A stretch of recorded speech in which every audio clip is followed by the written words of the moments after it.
So, in looking at the Jeremiah 50 here, before we do, I wanted to go back and reiterate that it's probably that the narrative stopped at the end of 45 with God blessing Baruch and telling him that he's giving him his life as prey. We have the word of the Lord coming against the Gentiles. Now, that's kind of an all encompassing. It's very possible that this one, from here on through 51, was given by Jeremiah to Zedekiah before the fall of Jerusalem. So we're going back a little bit here.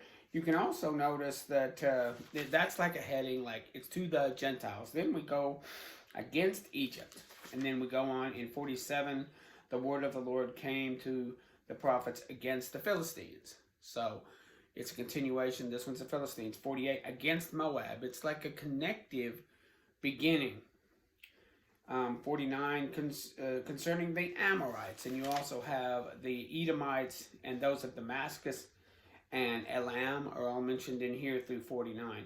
So again, it's very possible, we don't know when this was written, but it's very possible that this was written before they left to go south down towards Egypt before the fall. Now, I do think that 51 and 52 are one letter going to Babylon. Now, I did look ahead, and in 51, at the very end, it says, the word which Jeremiah the prophet commanded Sierra, when he went in with Zedekiah, the king of Judah, into Babylon in the 4th year of his reign, and this Sierra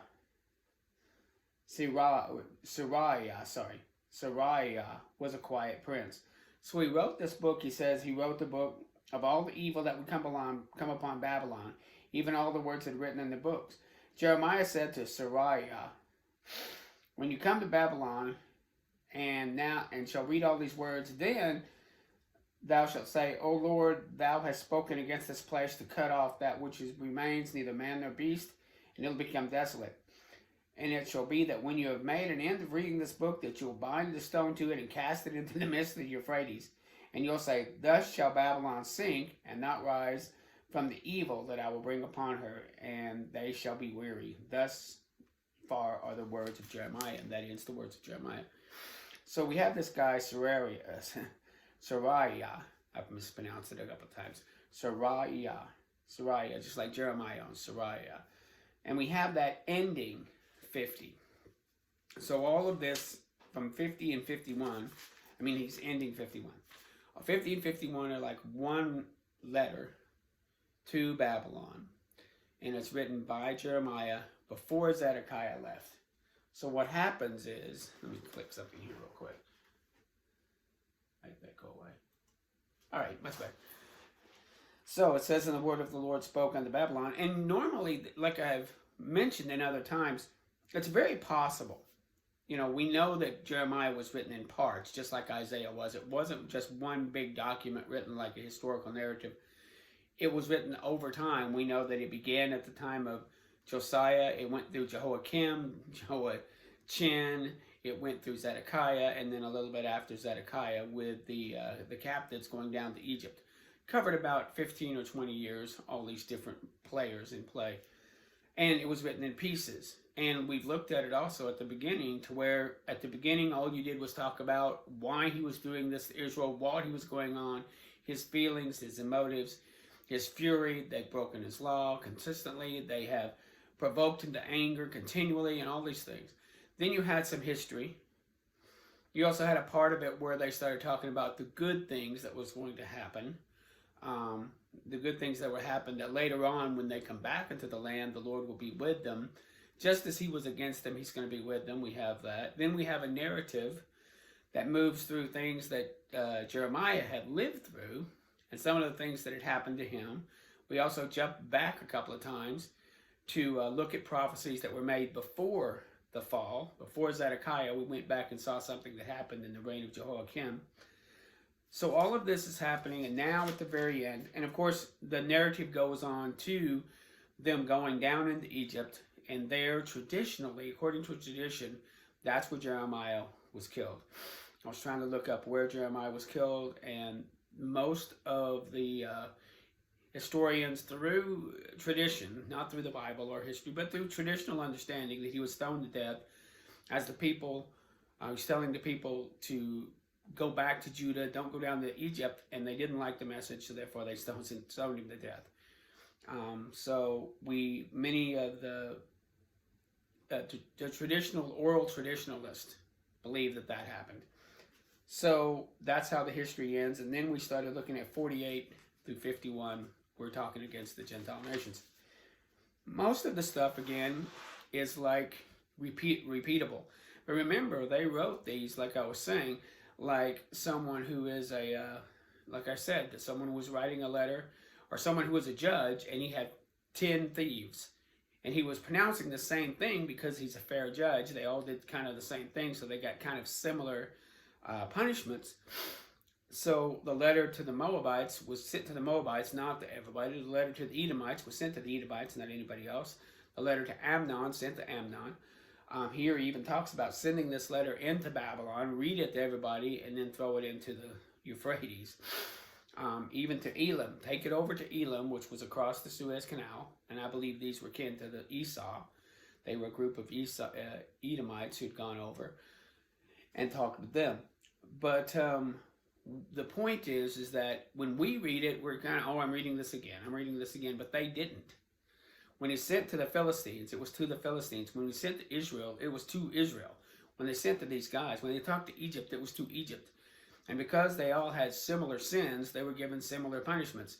And here comes this big stick from the north, which is going to punish everybody. So when you read this and you start seeing the same kind of rhetoric, the same kind of wordings, the same kind of this, well, it's because they had the same kind of sins. So we see that in 50 and 51, and I don't want to belabor too much of that, but read through it and see, pretend that you're in Babylon and we're hearing this letter for the first time. I'm going to hit some of the highlights, which you'll recognize some of it. The Lord spoke against Babylon and against the land of the Chaldees, declare among the nations and publics, and set up a standard. Babylon is fallen, Baal is confounded, Merodach is broken in pieces, her idols are confounded, her images are broken in places. Going after the gods. And remember, when I talk about these gods, I'm not talking about nice gods that let you, kick back in a field and look up at the sky. These gods that demand worship, they had sexual orgies, they would kill their own children to them. There was bloodletting, there was dishonesty, there were laws, harsh laws. They were always at war with one another. There was no peace. They were always pushing back against their neighbors. And there was all kinds of turmoil. There was no progress. There were no really clear laws, and things changed capriciously based upon who was running the show. So things were just bad everywhere.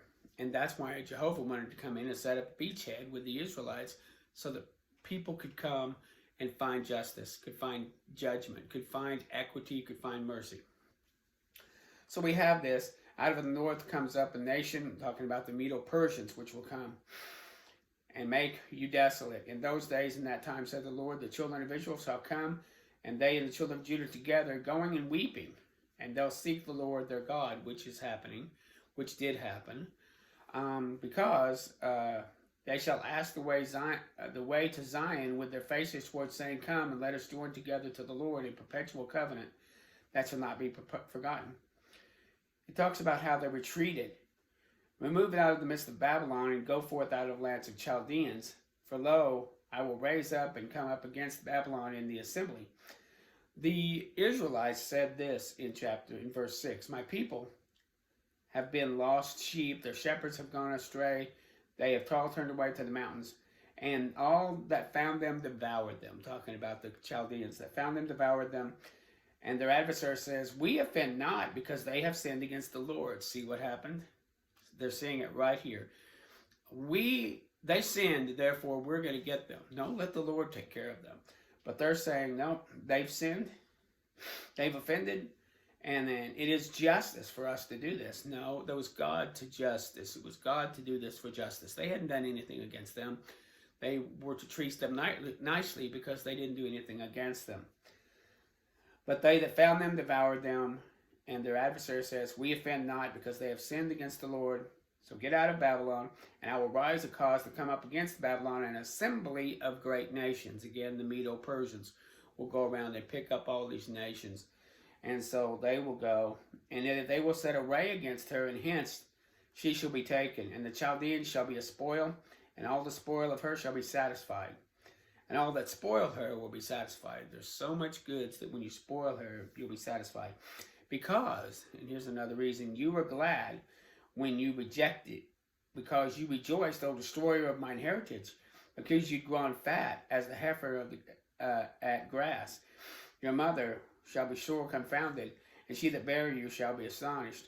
Because of the wrath of the Lord it shall not be inhabited, and it shall be wholly desolate. We're talking about Babylon here.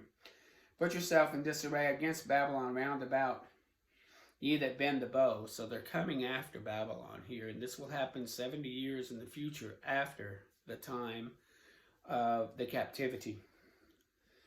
Shout against her round about. She has given her hand, her foundations are fallen, her walls are torn down. Cut off the sower from Babylon, and hired him that handled the sickle in the time of harvest.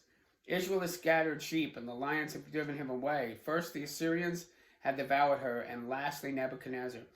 Thus saith the Lord of hosts, the God of Israel, behold, I will punish the king of Babylon, as I punished the king of Assyria, and I will bring Israel again into her habitations, and feed her on Carmel and Bashan. And in those days, saith the Lord, the iniquity of Israel shall be sought for, but not found. He's going to forgive Israel, and their iniquity will not be found. And I will pardon them whom I preserve. And he's going against the other cities. He talks about that here. And how the hammer of the whole earth is sundered and broken. That's the hammer was Babylon, but now it's going to be broken. And I have laid a snare for thee, and thou shalt be taken. He goes on, slay all thy bullets, let them go down to the slaughter. Woe unto them. The voice of Babylon, voice of them that flee and escaped out of Babylon, to declare Zion the vengeance of the Lord our God, the vengeance in his temple. The Jews will be looking for vengeance because of how the Babylonians have treated them and all these other nations. This is why this is happening. Now maybe God could judge and God could do vengeance for how he was treated, but they were supposed to be kind to them and say, this isn't our fight. We're sorry this has happened to you, but you kind of did it to yourself. But they didn't. Therefore shall her young men fall in the streets, and her men of war shall fall off. Behold, I am against thee, O thou most proud, saith the Lord of hosts. And the most proud shall stumble and fall, and none shall rise. Thus saith the Lord, the children of Israel and the children of Judah were oppressed themselves, and all that took them captive held them fast, and refused to let them go. Their Redeemer is strong, the Lord of hosts is his name. He shall suddenly plead their cause, that he may give rest to the land and disquiet the inhabitants of Babylon. He's coming after them, and he's going to release them. Their Redeemer is strong. A sword is come upon the horses and upon the chariots. Therefore the wild beasts of the desert and the wild beasts of the island shall dwell therein. As God overthrew Sodom and Gomorrah and the neighboring cities, so he's going to take care of them. There's your history lesson right there. They that hold the bowl and the lance, they are cruel, and they will show no mercy. Their voice shall roar like the sea. We're talking about the Medo-Persians who come in later. And he talks about this. Herefore hear ye the counsel of the Lord that has taken against Babylon and his purposes. And he has purposed against the land of Babylon. Surely the least of the flock shall draw them out. At the noise of the taking of Babylon, the earth is moved, and the cry is heard among the nations. So this is very powerful stuff. In 51, he says, behold, I will raise up against Babylon, and against them that dwell in the midst of them that rise up against me a destroying wind. He's going against those who rise up against him, and he goes on in 51. For Israel has not been forsaken, nor has Judah in his God, but the Lord of hosts, through their land were filled with sin against the Holy One of Israel. Flee out of the midst of Babylon, and deliver every man his soul. Be not cut off in iniquity, for this is the time of the Lord's vengeance. He's going to take vengeance on Babylon. That's what he's talking about here. Babylon has fallen suddenly. That's something we're also going to see when we get to Ezekiel. how he sees that Babylon has fallen. Babylon has fallen. Many of the things that happen here we're going to see come up in Ezekiel, and some of them of course, in Daniel, which is a part of a trilogy. They go on and go through this. Oh, that thou dwellest among many waters, abundance and treasures, thine end is come, and the measure of thy covetousness. These people were very covetous. Every man is brutish in his knowledge, every founder is confounded by the graven images. Even though they seemed to be progressive, it was their graven images that kept them confounded. And I will render unto Babylon and all inhabitants of Chaldeans their evil that they've done in Zion in my sight. Remember, he saw this. This is something that God saw. Behold, I am against thee, O destroying mountain. And they shall take thee a stone upon a stone, nor a stone of your foundations, but thou shalt be desolate forever. Prepare against her the nations with the kings of the Medes. He even predicts 70 years ahead of time that it will be the Medes. Look at that, 70 years ahead of time that it'll be the Medes that come in and are a part of this tearing down of Babylon. And at that time, they probably thought Babylon would never fall, just like people thought Rome would never fall. All these things. Nebuchadnezzar, the king of Babylon, has devoured me and has crushed me and has made me an empty vessel. This is what the Lord of hosts is saying that Israel is saying about Babylon. And has swallowed me up like a dragon, and has filled me with the belly with my delicacy. Filled his belly with my delicacies. Violence has been done to me, and my flesh be upon Babylon, shall the inhabitants of Zion say, and the blood of the inhabitants of the Chaldeans shall Jerusalem say. So Jerusalem is going to be talking against these people. And the Lord said, I will take vengeance. He's not asking them to take vengeance. I will take vengeance. So he's going to avenge them. And Babylon shall become heaps and a dwelling place for dragons and astonishment. My people will go out in the midst of her and deliver every man his soul from the fierce anger of the Lord. The people are going to leave. This judgment is coming.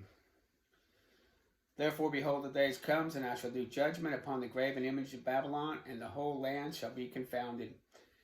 When the heavens and the earth and all therein shall sing for Babylon, for the spoilers have come. They're even going to sing. People will rejoice, or they will sing laments. Either way, there's nothing neutral about the fall of Babylon. Some will lament, some will rejoice, but there's going to be songs written. Ye that have escaped the sword, go away, stand not. Remember the Lord is afar off, and let Jerusalem come to mind. Start thinking about Jerusalem. Therefore, behold, the days come, says the Lord, when I will do judgment upon her graven images. We've already said that. A sound of a cry comes from Babylon, and a great destruction from the land of Chaldeans, because the Lord has spoiled Babylon. Thus saith the Lord of hosts, the broad walls of Babylon shall be utterly destroyed. And this is where I got to at the end of this chapter. And the Lord, and the word which Jeremiah the prophet sent Seraiah, Seraiah, S-E-R-A-I-A, Seraiah. And he tells him this, and he sends him this letter, and he says he's a quiet prince. I don't know what happened to Baruch, or maybe Baruch was on holiday. And again, this was at the time of Zedekiah. This isn't at the end that we talked about. This is back a few years from where he was when they went into Egypt. But he gives it to this man because he's going with Zedekiah as a quiet prince, and he's going to read this book. Read this to Babylon and read it all over Babylon. And as you finish reading this in Babylon, he's going to tie a rock to it and sink it in the Euphrates and say, thus shall Babylon sink and never rise again for the evil that I will bring upon her, says the Lord. So we're finishing the book of Jeremiah here. Tomorrow is 52, where we go back to 2 Kings, or at least the information here was put into 2 Kings. Either way, we're having this telling of the story of what happened with Zedekiah, and then where he went up into Babylon, but also how Jehoiakim was raised up out of captivity, out of the dungeon, and goes up and sits with the king. And remember, Jehoiachin is our tie to Jesus Christ, because Jesus is in his lineage. So that's one of the reasons why we end this book the way we end it. And that's how Jeremiah ends Just look at all those pieces, how they're broken up. There is a sense of order to it. Things are not too helter-skelter. But you have to look at it in these pieces and how they're written and put together. Some of it's history at the time. Some of it is disclosure. Some of it is foreknowledge and God talking about the end times. But also here you have judgment for the nations and then a connection to Christ. It all comes together. Read and enjoy. Thank you.